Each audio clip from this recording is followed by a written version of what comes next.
오늘 우리 하나님 말씀 로마서 10장 13절에서 17절까지 말씀이 되겠습니다.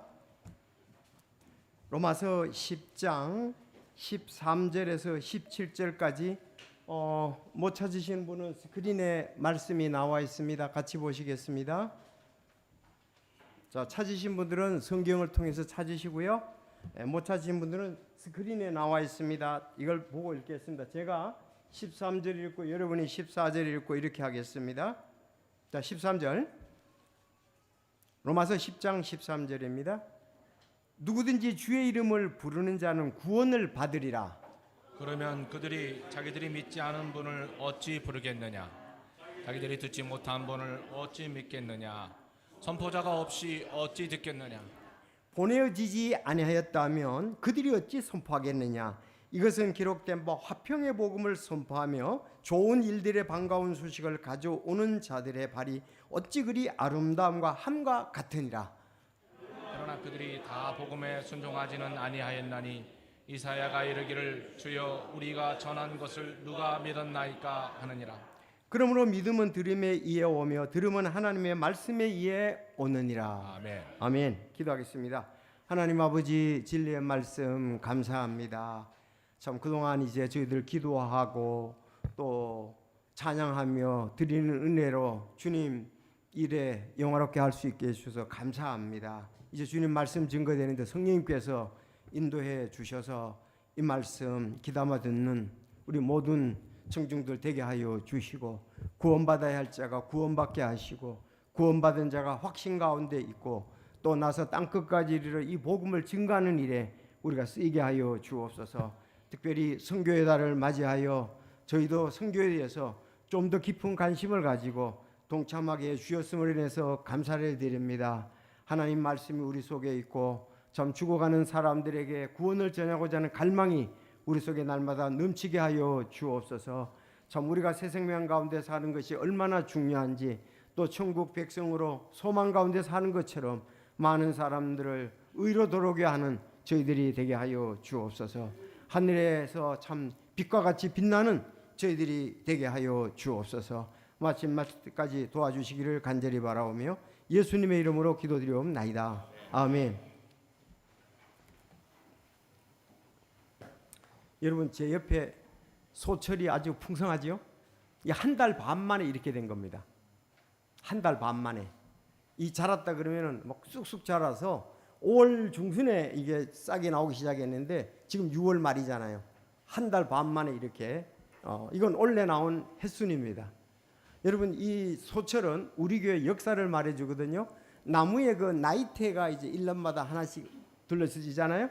그런 것처럼 여기가 이제 밑에서부터 보면은 해마다 한 줄씩이에요. 원래도 잘라졌습니다. 한 줄. 그런데 원래 이게 아주 풍성하게 나와서 한 40배 증가를 했습니다. 작년엔 18개 정도 이렇게 나왔었는데 잎이 올해는 20몇 개 나왔어요. 아주 잘 길러졌습니다. 여러분 30-40배 이게 더 잎이 나왔는데 우리도 우리 교회 오늘 원래 20% 이상 성장이잖아요. 그렇게 했으면 좋겠습니다. 너무 풍성하고 너무 아름답잖아요. 우리 청년들 같잖아요. 왕성한. 여러분 역사가 있다고 해가지고 우리가 그 나이적으로 먹으면 안 되고 함께 참 풍성하게 열매를 맺고 또 주님의 이름을 우리가 높여야 되라고 생각합니다. 선교의 달을 맞이해서 어떤 말씀을 전할까 계속적으로 묵상하는 가운데 오늘 본문을 택했습니다. 그래서 제가 이 말씀을 언제 설교를 했는가? 구글에서 내가 제목을 갖다 100% 구원이 확실하는 제목으로 쳐보니까 그게 지금도 유튜브에 나오더라고요. 내가 설교한 게. 그래서 2021년 12월 12일 3년 전에 설교했다고 되어 있더라고요.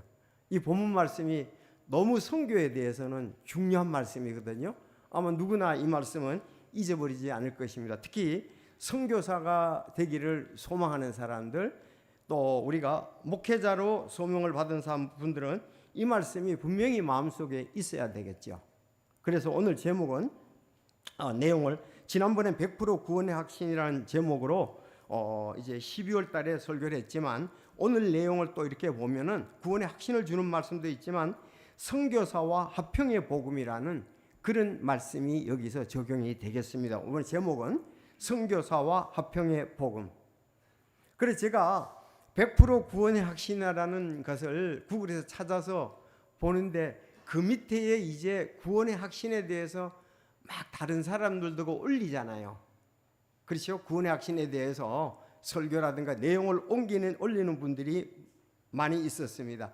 그 가운데 하나를 좀 소개하기를 원하는데 어떤 분이 구원의 확신에 대해서 이렇게 올렸습니다. 자, 1번에서 내가 10분까지 질문을 하는데 여기에 대해서 예, 아니요, 모르겠다 3개를 이제 체크를 해보라 이거예요.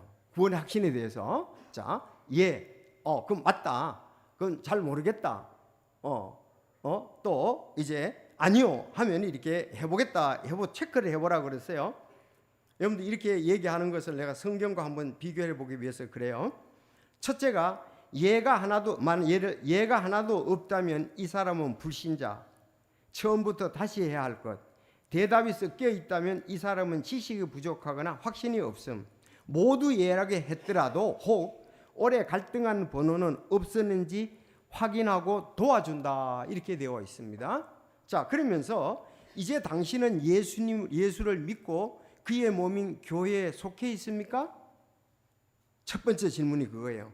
당신이 예수님을 믿고 그 몸인 교회에 속해 있습니까? 아니 예수 믿고 교회 다니고 있습니까? 이 질문을 한 거예요. 예, 아니요, 모르겠다. 자, 그건 그냥 예, 안 해. 근데 거긴 뭐 대답할 게 별로 없습니다. 두 번째, 예수 그리스도가 지금 당신 안에 계십니까? 여러분 어떻게 생각하십니까? 그래서 예, 아니요, 모르겠음. 세 번째, 당신은 제 용서를 받았다고 확신합니까? 예, 아니요, 모르겠음. 이제 하나님의 자녀가 되었습니까? 예, 아니요, 모르겠음. 당신은 영생을 얻었습니까? 예, 아니요, 모르겠음. 당신은 구원받았습니까? 예, 아니요, 모르겠음. 오늘 밤에 죽는다면 천국에 가리라는 확신이 있습니까? 예, 아니요, 모르겠음. 당신은 성령을 받았습니까? 예, 아니요, 모르겠음. 당신은 거듭났습니까? 예, 아니요, 또 모르겠다. 멸망의 심판을 받지 않을 것을 확신합니까? 예, 아니요, 모르겠음. 여러분들은 어떻게 생각하세요? 전부 예입니까? 그러면 나는 아니오입니까? 난 모르겠다입니까? 그래서 그분이 그렇게 얘기를 했어요. 예가 하나도 있다면 이 사람은 불신자. 예가 하나도 없다면 불신자다. 처음부터 다시 해야 된다. 신앙을. 대답이 섞여 있다면 당신은 좀 부족하다. 확신이 없다. 그렇게 얘기를 했고, 만약에 전부 다가 예라고 하면 혹시 그 가운데 갈등한 번호가 있었는지 그걸 보고 확인하고 도와주라 이렇게 얘기를 했습니다.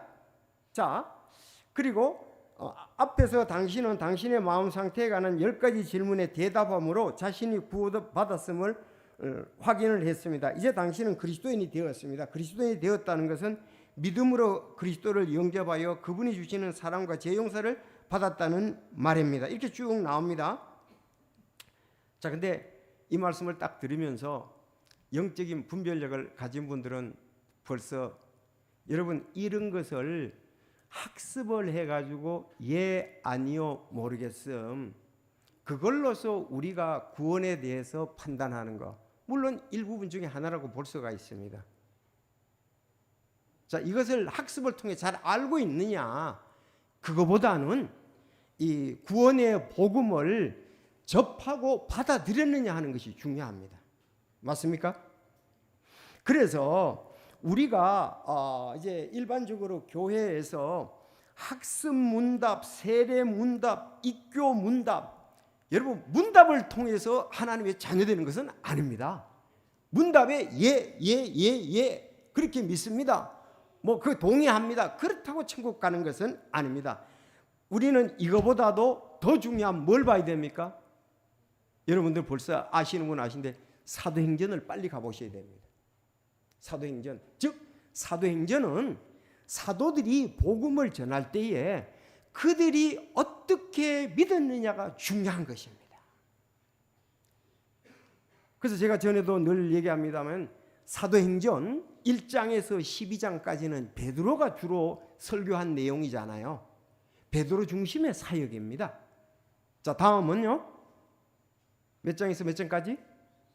사도행전 13장부터 몇 장까지? 사도행전은 28장까지 있거든요. 28장까지 누구 주도의 교회 복음 전하는 거예요? 바울 사도 중심입니다. 자, 그래서 우리는 어떤 분들이 글을 올려놓으면 물론 참고하고 도움이 되고 그렇습니다. 이걸 한 분도 상당히 사실 여기서 몇 가지는 전부 다 같은 거예요. 영생을 얻었습니까? 구원을 받았습니까? 거듭났습니까? 똑같은 얘기예요. 그런데 우리는 이런 것보다도 직접적으로 오늘 본문 말씀에 그걸 잘 얘기를 하고 있거든요. 우리는 학습문답, 세례문답, 입교문답 그게 중요한 것이 아니고 내가 복음을 듣고 이해하고 그것을 믿고 회개하고 믿고 그런 부분, 직접 부분들이 중요합니다. 사도행전 전부 다 그걸 얘기를 하지 여러분 어떤 과정, 어떤 문답에 해답이 있는 것은 아니라는 사실입니다. 그래서 어떤 이런 구원의 핵심 문제 딱 가면 초대교회 성도들은 어떻게 믿었는가 빨리 성경을 찾아서 그걸 봐야 됩니다. 그것이 해답입니다. 그렇죠? 그러면 내가 그렇게 했는가, 우리 교회가 그렇게 하고 있는가, 이게 중요하다 이 말씀입니다.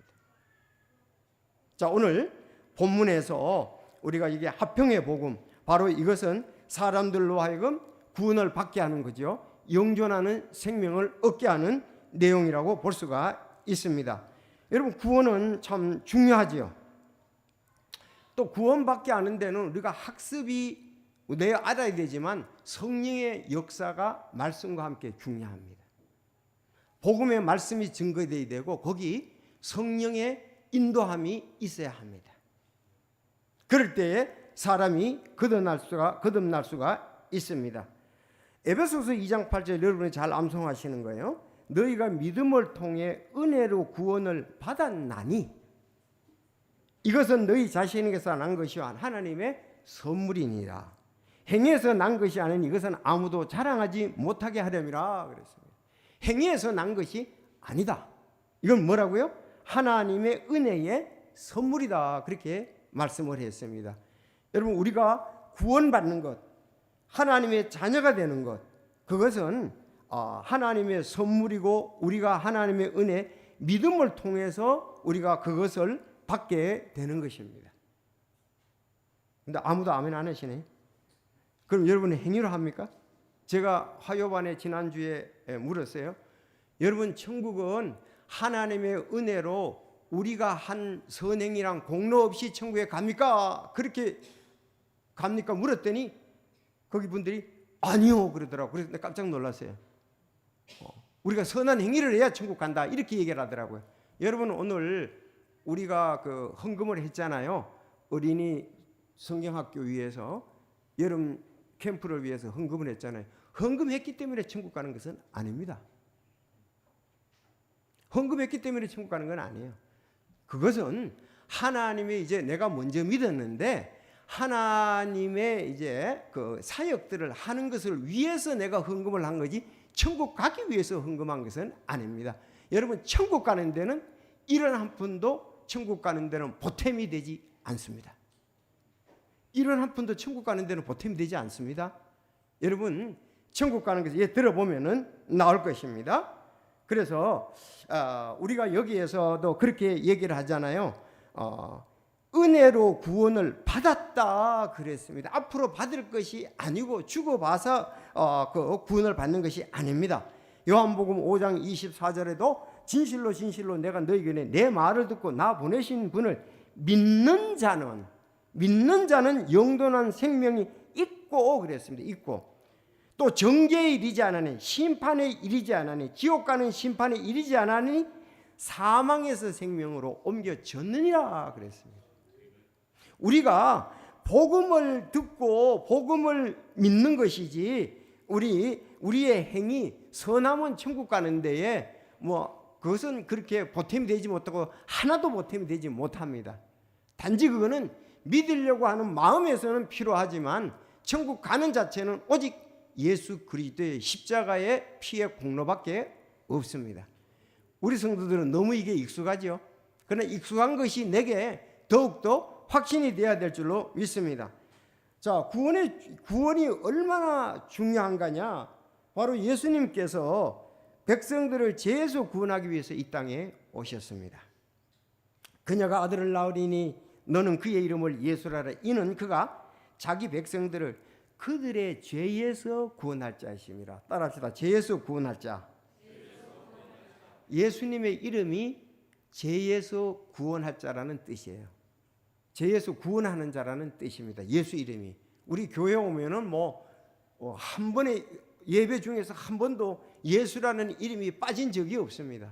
어느 교회든지 다 가도 마찬가지예요. 성경 공부도 그렇고 예수라는 이름이 빠진 적은 없습니다. 예수라는 이름은 백성들을 죄에서 구원한다는 뜻입니다. 오늘날 우리를 죄에서 구원한다는 뜻입니다. 그러니까 예수님 이름 자체가 그러니까 이름은 그 하는 사역에 대해서 말하니까 굉장히 중요하잖아요. 그래서 우리를 죄에서 구원한다. 오늘 로마서 10장인데요. 10장 1절에 보면 형제들아 내가 이스라엘을 위해 마음의 소원을 두고 하나님께 기도하노니 이것은 그들이 구원을 받게 하려 함이라. 바울 사도의 소원은 뭡니까? 자기 백성들, 자기 조상, 자기 사람들이 이스라엘 사람들이 내가 마음의 소원을 두고 기도한다. 여러분의 소원은 뭡니까? 있을 겁니다. 건강한 겁니까? 건강이 있을 수 있고요. 여러분의 필요를 위해서 기도하십니까? 예, 맞습니다. 바울 사도의 소원은 뭐냐? 내가 하나님께 소원을 두고 기도하는데 바로 이스라엘 사람들이 구원받는 겁니다. 왜냐하면 자기도 이스라엘 사람으로서 구원받지 못하고 교회를 굉장히 핍박을 했었거든요. 이제 구원받고 나니 바로 내 동족들이 구원을 받아야 되겠다. 그게 마음의 소원이었습니다. 디모데전서 1장 15절에도 이것은 신실한 말이요 온전히 받아들이기에 합당한 말이니 곧 그리스도 예수께서 죄인을 구원하시러 세상에 오셨다. 예수님이 이 땅에 오신 목적이 뭡니까? 또 죄인을 구원하기 위해서 그렇다. 이름도 죄에서 구원할 자이고 오신 목적도 죄인을 구원하려고 이 땅에 오셨고 또 이스라엘 백성들도 구원받고 이방인도 구원받게 하기 위해서 이 땅에 오셨다. 그럼 구원이 뭡니까? 어려운 가운데서 위험 가운데서 도움을 받는 것이 전부 구원입니다. 근데 사전적으로 보세요. 그것도 맞잖아요. 인류를 죽음, 고통, 죄에서 건져내요.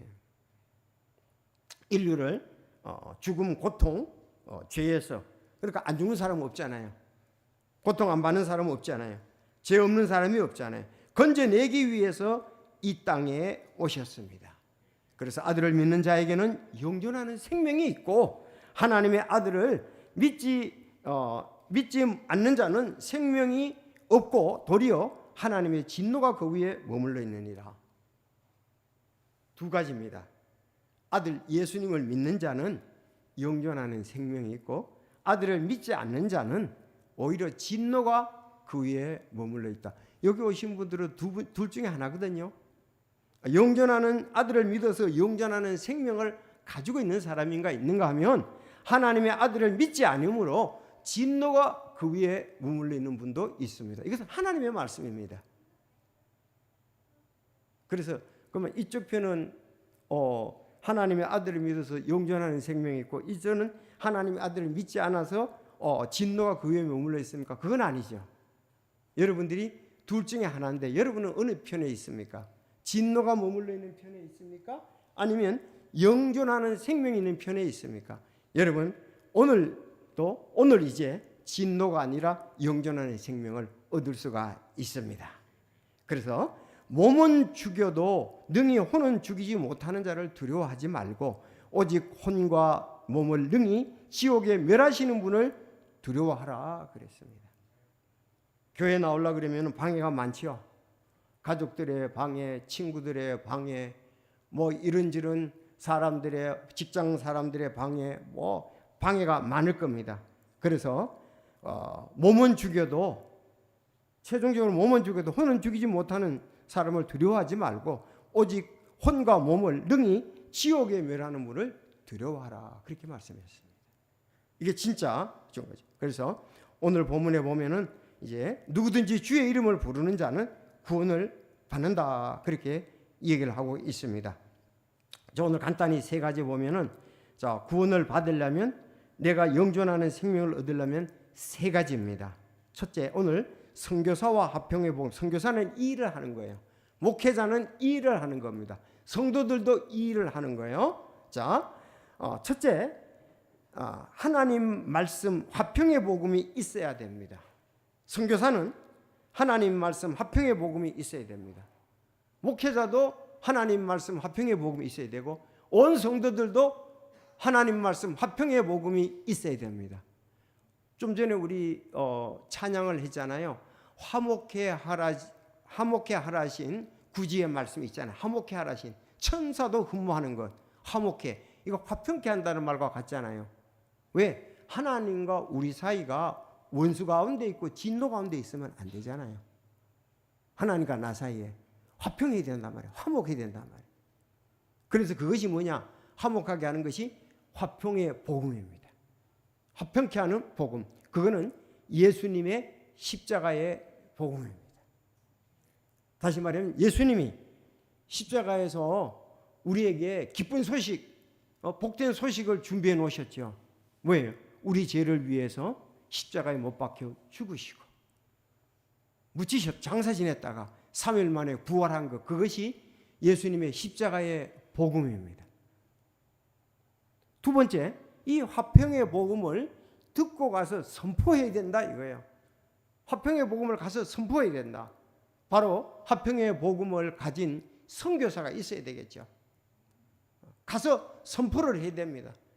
누구에게 선포하지 않으면 자기에게 머물러 있겠죠. 우리 성도들에게 우리가 화평의 복음이 있으면은 우리가 들고 가서 선포를 해야 되는데 선포하지 않으면 나 혼자만 계속 가지고 있는 거예요. 누구에게 말해야 되죠. 누구에게 선포해야 되죠. 그래서 선교사는 화평의 복음을 가진 자로서 가서 선포하는 자입니다. 그럼 세 번째입니다. 자, 이 우리에게 선교사에게 무기는 뭐냐? 선교사의 무기는 뭐냐? 바로 십자가의 예수 그리스도의 복음이라는 거예요. 맞습니까? 선교사가 가지고 나가야 될 것은 십자가에 못 박혀 죽으시고 장사되었다가 3일 만에 부활하신 예수님의 그 복음을 선교사는 가지고 있어야 되는 거예요. 두 번째, 이 복음을 가지고 가서 선포를 해야 된다. 이게 선포.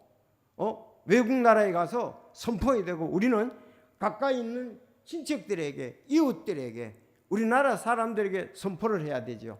그러면 세 번째는 어떻게 돼야 되느냐? 14절. 자, 화평의 복음을 우리가 선포했을 때에 따르죠. 듣고 믿고 주를 불러야 한다. 이게 중요해요. 만약에 여러분이 영존하는 생명을 얻었다면 하나님께 감사한 거죠. 이건 하나님과 영원히 천국에서 사니까요. 그러나 여러분이 아직도 예수 그리스도를 이렇게 복음을 듣고 들어야 됩니다. 그 다음에 믿어야 됩니다. 주를 불러야 됩니다. 자, 이건 구원받을 사람이죠. 구원받을 사람입니다. 이 일이 바로 하나님께서 우리에게 맡겨주신 일이라고 볼 수가 있습니다. 땅끝까지 이르러 내 증인이 되리라. 성교의 달은 이것을 강조하는 달입니다. 이것을 실천하는 달입니다. 이것을 되돌아보는 달이 바로 성교의 달이라고 볼 수가 있습니다. 그러면 자세하게 좀 더 우리가 살펴보면 하나님의 화평의 복음이 있어야 된다 그랬습니다. 절대로 있어서는 안 되는 것이 바로 십자가의 복음입니다. 십자가의 복음. 다른 이로서는 구원을 얻을 수 없나니 천하의 인간의 다른 이름을 우리에게 주신 일이 없다. 내가 곧 길이요 진리요 생명이니 나로 말미암지 않고는 천국에 올 수 없다 그랬습니다. 예수님은 이 땅에 세상의 죄인들을 구원하기 위해서 오셨습니다. 그리고 하나님의 뜻을 선포했습니다. 그리고 마지막에는 예수님은 십자가에서 인류의 죄, 우리 죄를 위해서, 나의 죄를 위해서 피 흘려 죽으셨습니다. 맞습니까? 그 피 흘리면은 나의 모든 죄가 거기에 포함되어 있습니다. 근본적인 죄가 거기에 포함되어 있습니다. 피 흘림이 없이는 사함이 없느니라. 그래서 구약에 지금 우리가 민수기 보지만은 이스라엘 백성들이 하나님 앞에 나가려면 전부 제물 드린 거 많이 얘기를 하잖아요. 소의 제물을 드리고 양의 제물을 드리고 염소의 제물을 드리고 아주 가난한 사람들은 이제 비둘기 제물까지 이렇게 드립니다. 그것은 바로 하나님과의 관계에서 이스라엘 백성들이 죄를 씻기 위함이고 하나님과 화평을 누리기 위해서입니다. 바로 그 죄 피 흘린 것은 모형이고 실체는 예수 그리스도입니다. 그래서 예수님을 세상 죄를 지고 가는 하나님의 어린 양이라고 말하는 거예요. 그 어린 양이신 예수님의 피가 나와 관계가 있어야 됩니다. 내 죄와 관계가 있어야 됩니다. 내 죄가 십자가 밑에서 예수님이 피 흘리실 때 내 죄를 거기다가 우리가 전가시켜서 나를 위해서 죽으신 것으로 받아들였고 믿어야 하는 것입니다. 그래서 문답집으로 되는 게 아니고요. 지금 알고 있는가 모르고 있는가 그걸로 체크되는 게 아니고 내가 복음을 듣고 전인격적으로 예수님을 만났느냐 안 만났느냐 그거와 관계가 된다는 사실입니다. 자, 그래서 우리가 화평의 복음이 있어야 된다. 자, 따라합시다. 다 이루었다. 예수님 십자가에 달려서 돌아가실 때에 크게 외친 부분이 다 이루었다. 뭘 다 이루었습니까? 인류의 죄를 사함받는 것이 다 이루어졌다. 하나님의 진노에서 해방되도록 사람들을 죄에서 이제 자유를 주게 하는 게 다 이루어졌다. 그래서 어땠습니까? 골로새서 1장 20절 그분의 십자가의 피를 통해 화평을 이루사 그랬습니다.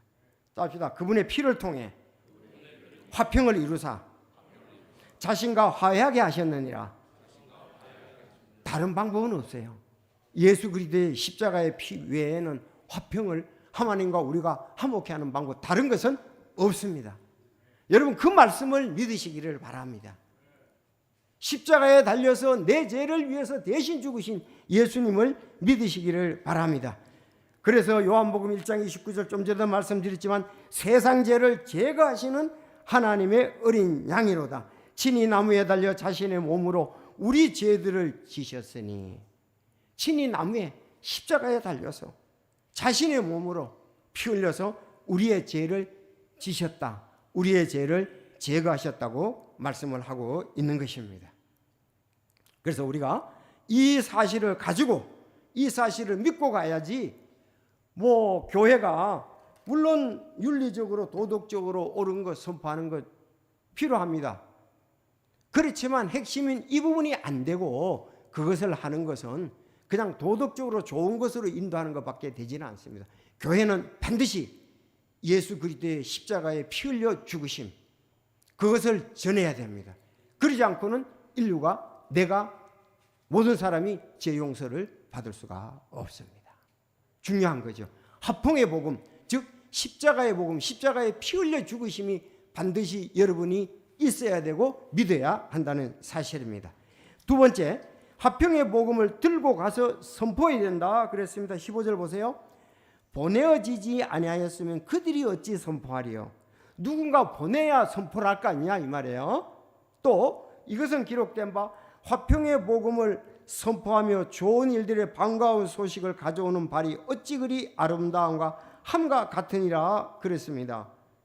그래서 보내야 선포하게 된다. 화평의 복음을 선포하는 것은 참 좋은 일에 반가운 소식이다.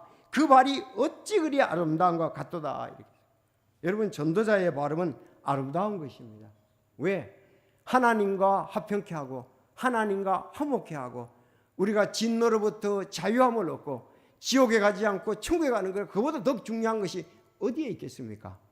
아니 다른 사람들에게 우리가 도움을 준 일은 보람된 일이 많지요. 취업을 시켜줘도 되고 돈을 어떤 사람에게 치료가 필요해서 돈을 주는 사람은 그런 사람들도 굉장한 거고 여러 가지가 있지만 사실 제일 중요한 건 뭐냐? 여기 바로 오늘 화평의 복음을 전하는 반가운 소식 그것이 중요합니다. 아니 다른 거는 다른 사람도 할 수도 있어요. 그냥 두면 또 낫기도 하고요. 다른 사람들이 이 화평의 복음은 누군가가 들고 가지 아니하면 전할 자가 없는 거예요. 다른 것은 인류 역사상 다 할 수가 있어요. 근데 화평의 복음은 누구든지 전파로 가지 않으면 안 되는 거죠. 바울 사도가 유럽의 복음을 전파로 가지 않았다면 그들이 빌립보 사람들이 구원받을 수 없었습니다. 여러분, 베레아 사람들이 구원받을 수가 없었습니다. 데살로니가 사람도 구원받을 수가 없었습니다. 아테네 사람들도 구원받을 수가 없었어요. 여러분, 갱그리아 사람들도 구원받을 수가 없었습니다.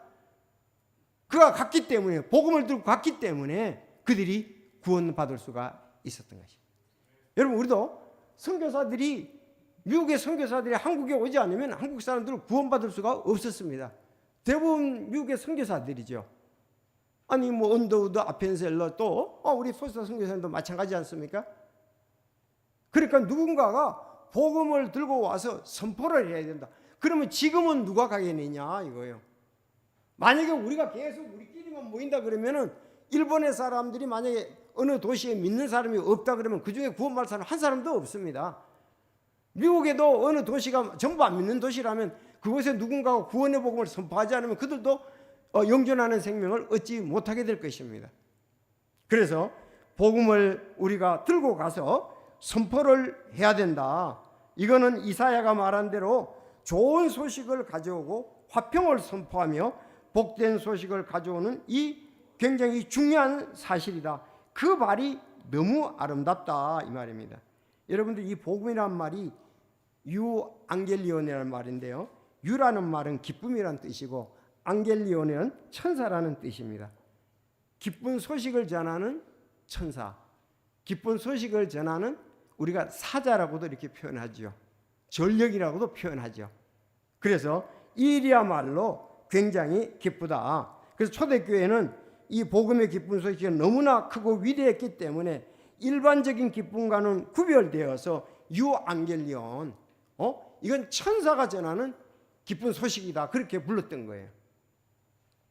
정말 중요하죠. 그래서 기쁜 소식을, 그 가브리엘 천사, 기쁜 소식을 전하는 천사잖아요. 그래서 그 마리아에게 임해서 또 요셉에게 임해서 그 기쁜 예수 그리스도가 탄생할 것을 얘기했던 것이 바로 이 기쁜 소식을 전했던 천사들이라고 우리가 볼 수가 있습니다. 여러분, 아름다운 발로 가야 되는 거예요. 비행기를 타면은 다양한 사람, 배를 타면 다양한 사람이 있겠죠. 아마 뭐 여행을 삼아 가는, 여행 때문에 비행기를 타는 사람도 있고요. 또 어떤 사람은 사업상 비즈니스 때문에 가는 사람도 있고요. 어떤 사람은 친척 방문 위해서 가는 사람도 있고, 뭐 어떤 사람은 병을 다른 나라에 고치기 위해서 가는 사람들도 있고, 뭐 다양한 사람이 있을 것입니다. 거기에 특별한 사람이 있습니다. 다른 건 일상적이에요. 그런 일이 늘 있을 수 있습니다. 그러나 그들의 마음, 그들의 가방 속에는 성경이 있습니다. 성경이 있습니다. 그들의 마음 속에는 구원의 복음이 있습니다. 그는 영혼을 위해서 기도하고 그 비행기를 타고 가는 것입니다. 하나님이 그 많은 사람들 다 예수 그리스도를 믿는 사람은 주님이 함께 하시지만 특히 복음을 들고 하는 선교사, 우리가 마태복음 28장 19절 20절 있는 거죠. 땅까지 내 증인이 내가 거기에 함께한다. 내가 너와 함께한다 그랬잖아요. 그들은 비행기 속에서 주님이 함께하는 거예요. 가방에 성경책을 들고 가는 거예요. 마음에 복음이 있습니다. 그래서 성경책을 가서 좋은 말 하는 게 아니고 바로 예수 그리스도를 증거하는 겁니다.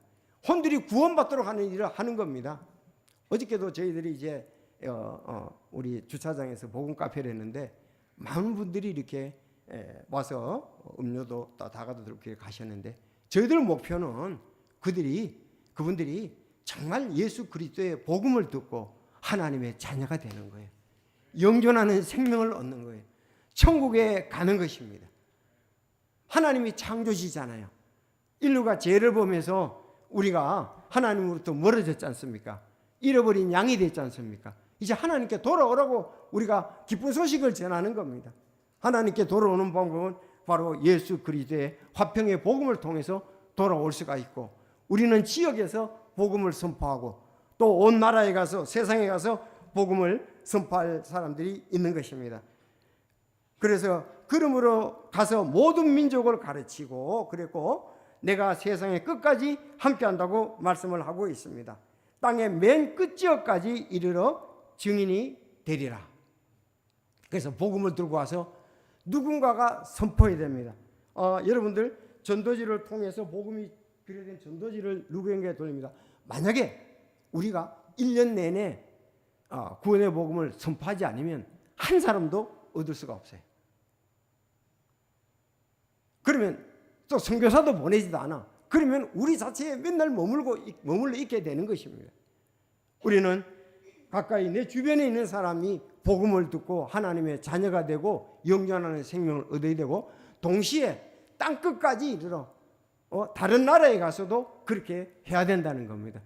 여러분들이 혼들을 사랑하는 마음, 정말 다른 사람이 나의 혼을 사랑해서 나를 위해서 기도하고 내게 복음을 전한 것처럼 이젠 여러분들이 구원을 받았으니 여러분이 그 복음에 대해서 뜨거운 마음을 가지고 땅끝까지 이르러 여러분이 증인이 되어야 되지 않겠습니까?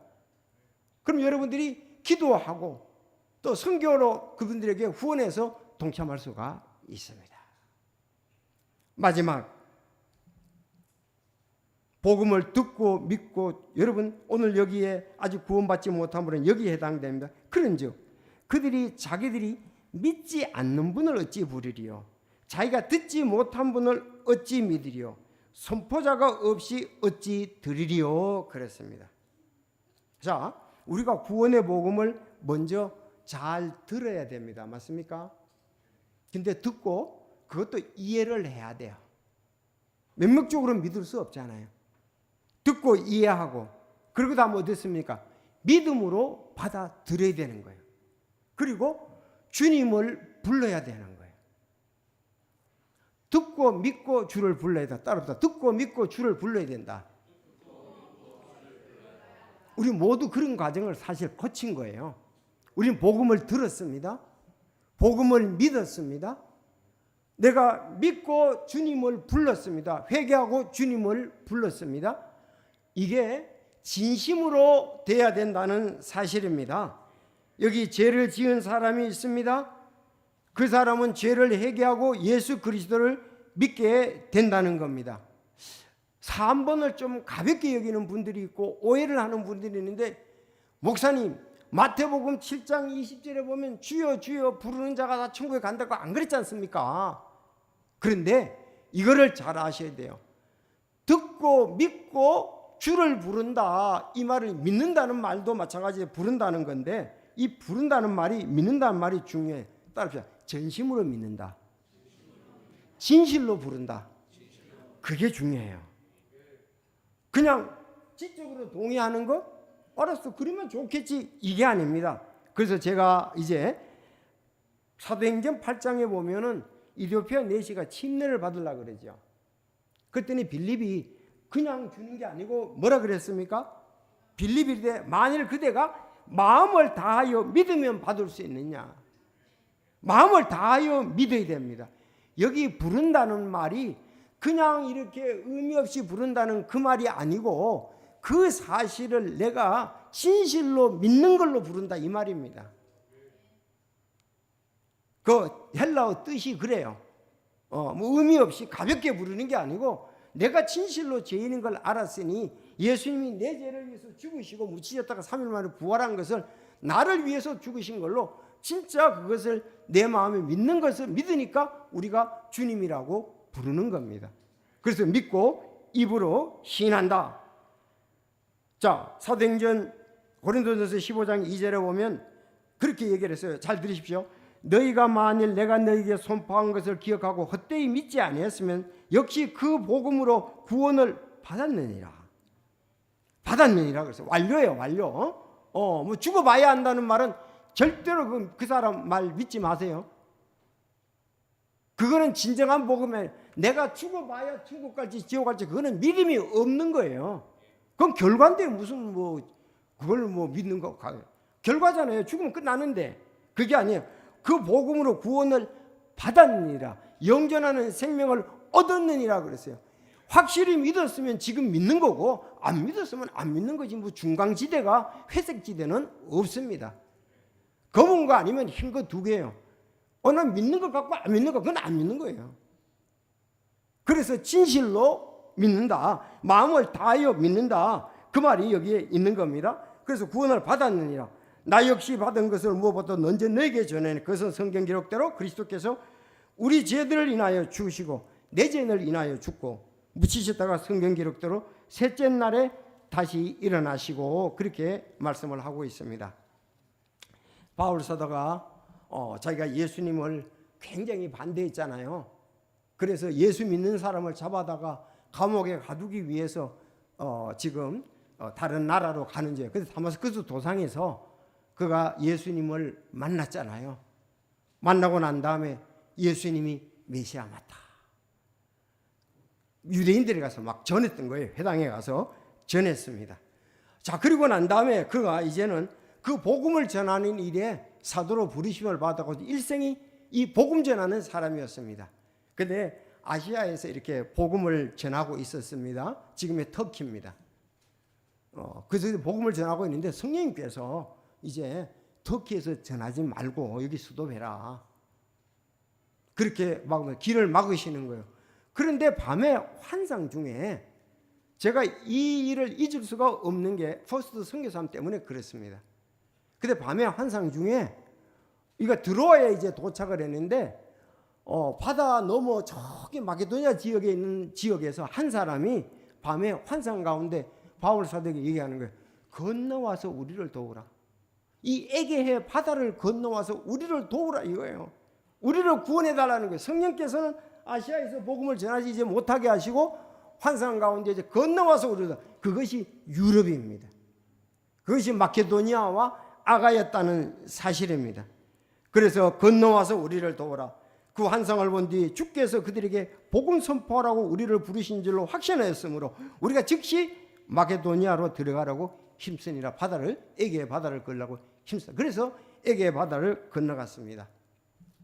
좀 우리가 이렇게 우리 교회까지 복음이 온 것을 잠깐 말씀드리고 마치겠습니다.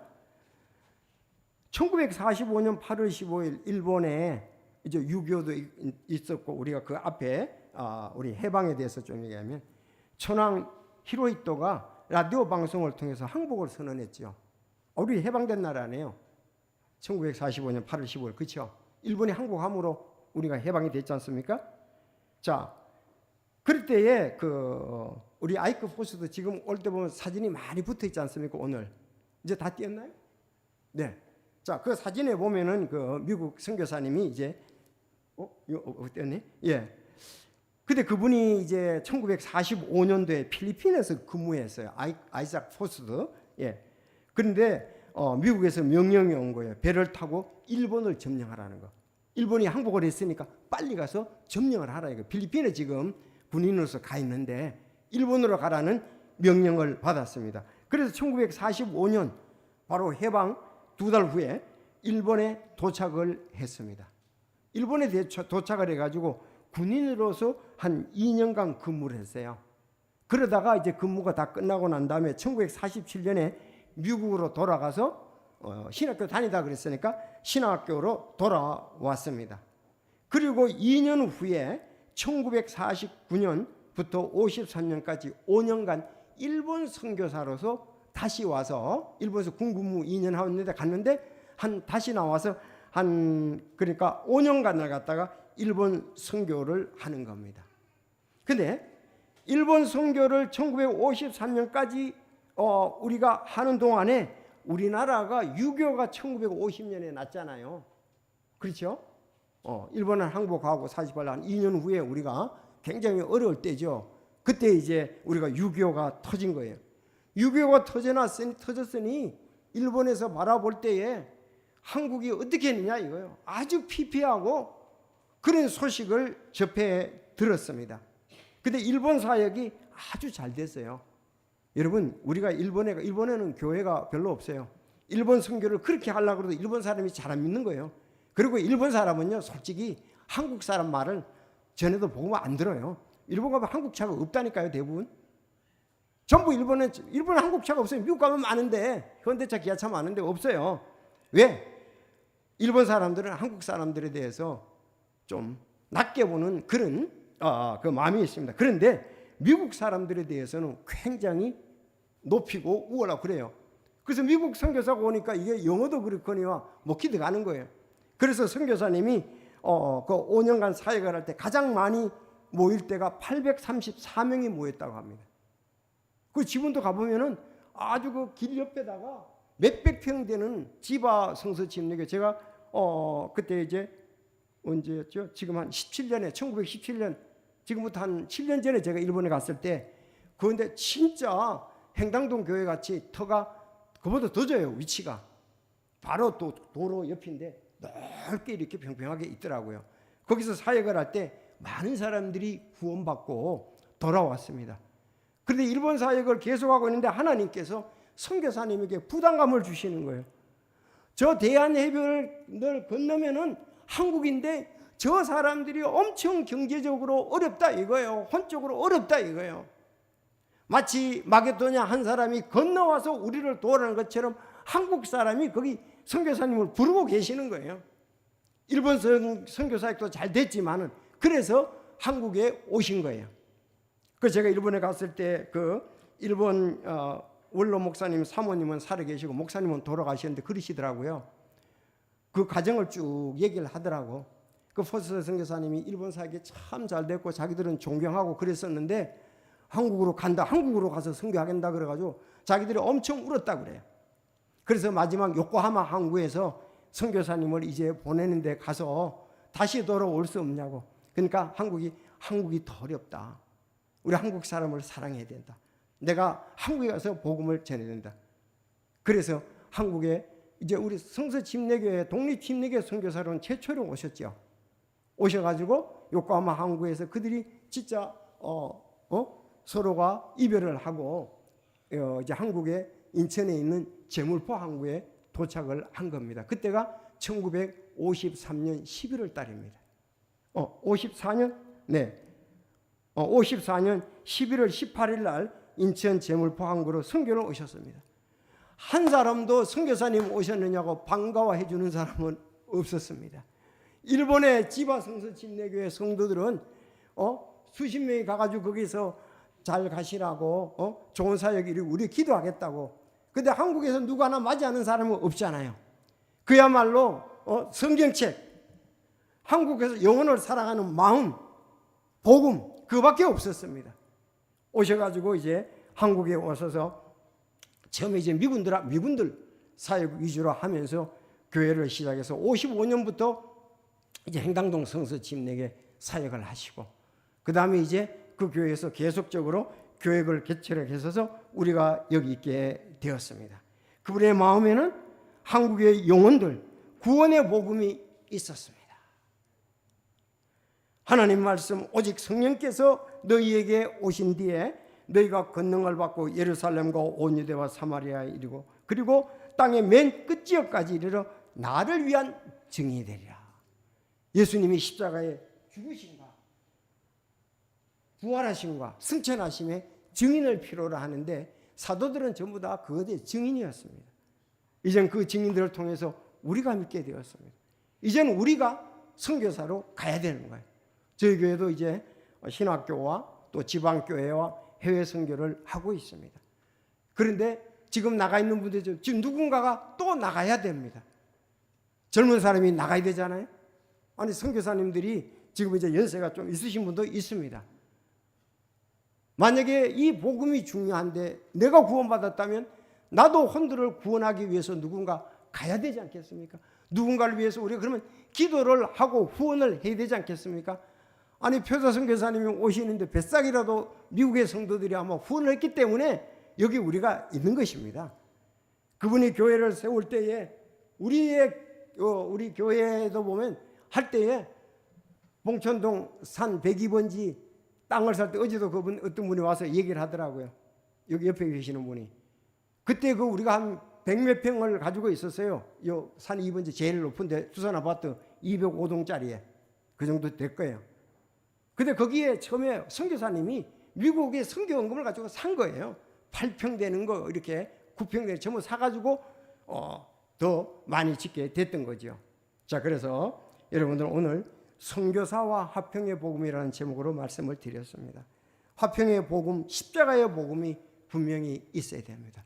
사람들을 하나님과 화목하기 위해서. 그리고 이것을 가지고 누군가서 선포를 해야 됩니다. 하나님이 여러분을 부를지도 모릅니다.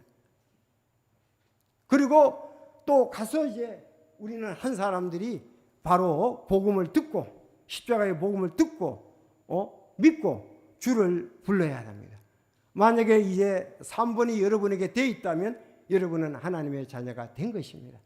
그러나 3번 여러분이 듣고 믿고 부르지 않는다면 여러분은 아직도 하나님의 자녀가 안 된 거지요. 구원받지 못했다고 볼 수가 있습니다. 그래서 여러분 이것을 꼭 우리의 가장 중요한 사역 중의 하나라는 걸 알고 이 복음을 정확히 전하는 교회가 좋은 교회예요. 이걸 믿는 성도들이 아름다운 성도들입니다. 교회는 이를 위해서 바르게 해야 되라고 믿습니다. 그래서 우리가 구원받을 죄의 사람들이 있고 십자가의 복음이 있고 화평의 복음을 가진 선교사가 있고 구원받을 죄의 사람이 있을 때 하나님의 역사에서 거듭나게 하시는 것입니다. 기도드리겠습니다.